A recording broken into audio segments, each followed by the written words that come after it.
এই ঢাকা বিশ্ববিদ্যালয়কে political institution থেকে এটাকে একটা একাডেমিক ইনস্টিটিউট করা। আজকে আমরা জোহরের নামাজ ঢাকা বিশ্ববিদ্যালয় কেন্দ্রীয় মসজিদে আদায় করে আমাদের আনুষ্ঠানিক প্রচারণা শুরু করেছি। তো আমাদের আনুষ্ঠানিক প্রচারণা শুরু করবো আমরা জুলাই অভ্যুত্থানের সকল শহীদদের শ্রদ্ধার সাথে স্মরণ করছি এবং সকল গাজীদের জন্য দোয়া করছি। আল্লাহ তাআলা যেন সকল শহীদদেরকে জান্নাতুল ফেরদৌসে মেহমান হিসেবে কবুল করে এবং যারা গাজী এখন আহত পঙ্গুত্ব অবস্থায় আছে তাদেরকে যেন দ্রুত সময়ের মধ্যে সুস্থতার নিয়ামত দান করে। প্রিয় উপস্থিতি, আমরা এই ডাকসু নির্বাচন উপলক্ষে ঢাকা বিশ্ববিদ্যালয়ের শিক্ষার্থীদের স্বতঃস্ফূর্ত উচ্ছ্বাস দেখতে পাচ্ছি। আমরা কেমন ঢাকা বিশ্ববিদ্যালয় বিনির্মাণ করতে চাই, আমরা যারা প্রার্থীরা আছি সেই রূপরেখাটা এখন আমাদের শিক্ষার্থীদের সামনে পেশ করা উচিত।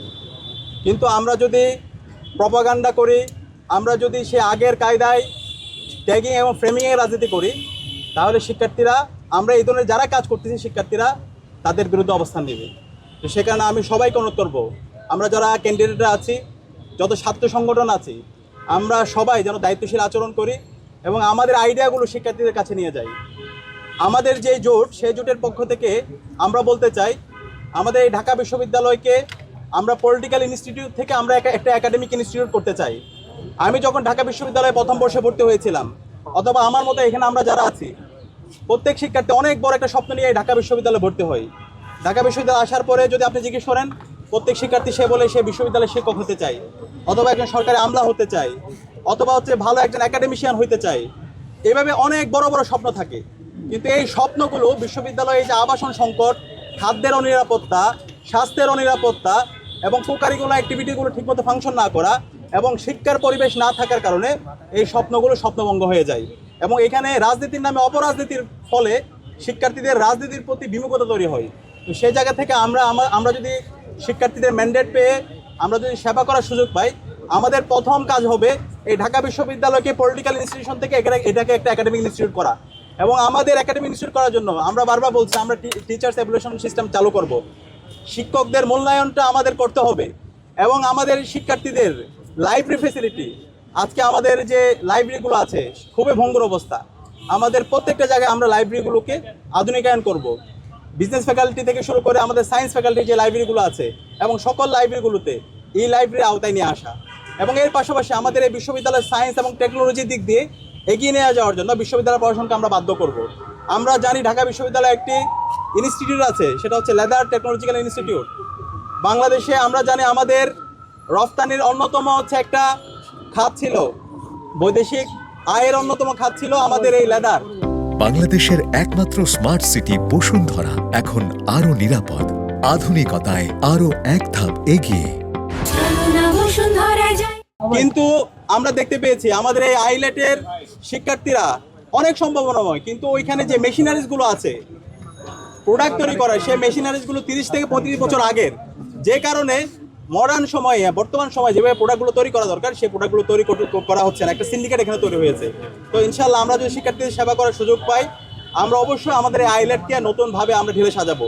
এবং আমরা আশা করছি গত 1 বছর জুড়ে আমরা যে সমস্ত কাজগুলো করেছি, শিক্ষার্থীদের পাশে যেভাবে ছিলাম, শিক্ষার্থীরা ঐক্যবদ্ধ শিক্ষার্থীদের লিডারশিপ কোয়ালিটি, তাদের সততা, তাদের দক্ষতা এবং শিক্ষার্থী বান্ধব কাজ, এই সব কিছু এবং জুলাই আকাঙ্ক্ষাকে ধারণ করে আমরা যতগুলো আয়োজন করেছি সেই আয়োজনগুলো সব কিছু শিক্ষার্থীরা স্বতঃস্ফূর্তভাবে গ্রহণ করেছে এবং এই ডাকসু নির্বাচনে শিক্ষার্থীরা আমাদের উপর আস্থা রাখবে এবং ইনশাআল্লাহ শিক্ষার্থীদের ম্যান্ডেট পেয়ে আমরা এই ঢাকা বিশ্ববিদ্যালয়কে সবার ঢাকা বিশ্ববিদ্যালয় হিসেবে গড়ে তুলব এবং এর মাধ্যমে এই ঢাকা বিশ্ববিদ্যালয় একটা গণতন্ত্রের স্থায়ী রূপ আমরা এক্সাম্পল সেট করব, যেটা পুরো বাংলাদেশ আমরা ছড়িয়ে দিব।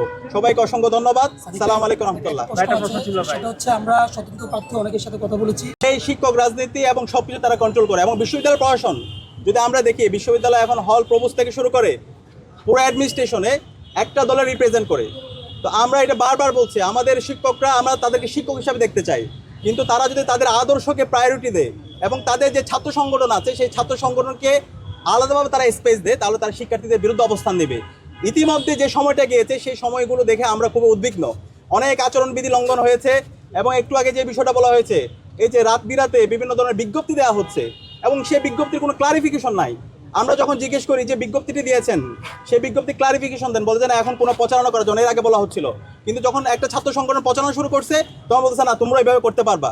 তো মনে হচ্ছে ওই ছাত্র সংগঠন যেভাবে কোনো কিছুকে ডিফাইন করতেছে ওইভাবে সব কিছু সেট হচ্ছে।